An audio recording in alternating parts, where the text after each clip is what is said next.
गणेशोत्सवाच्या पार्श्वभूमीवर पोलिसांचा सायरन मार्च। सांगलीच्या कवठे महांकाळ शहरामध्ये शुक्रवार दिनांक 3 सप्टेंबर रोजी पोलीस प्रशासनाच्या वतीने गणेशोत्सवाच्या पार्श्वभूमीवर सायरन मार्च काढण्यात आला। दिनांक 3 सप्टेंबर रोजी जत विभागीय पोलीस अधिकारी माननीय रत्नाकर नवले साहेब यांच्या अध्यक्षतेखाली येथील पंचायत समितीच्या सभागृहामध्ये गणेश मंडळाच्या व नागरिकांच्या उपस्थितीमध्ये बैठक संपन्न झाली होती। त्या अनुषंगाने पोलीस प्रशासनाने सायरन मार्च काढून या काळामध्ये मिरवणूक काढता येणार नाही, गर्दी करू नये, कोरोनाच्या सर्व नियमांचे पालन करावे असे पोलीस प्रशासनामार्फत गणेश मंडळे व नागरिकांना शासनाच्या सर्व नियमांची माहिती देण्यात आली।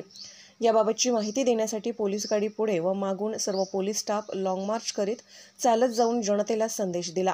हा सायरन मार्च शहरातील जुने बस स्टँड, मसोबा चौक, छत्रपती शिवाजी महाराज चौक, युवावाणी चौक व जत रस्त्यावरून काढण्यात आला। या सायरन मार्चमध्ये कवठे महांकाळचे पोलीस निरीक्षक जितेंद्र शहाणे यांच्या मार्गदर्शनाखाली सर्व उपनिरीक्षक व स्टाफने भाग घेतला।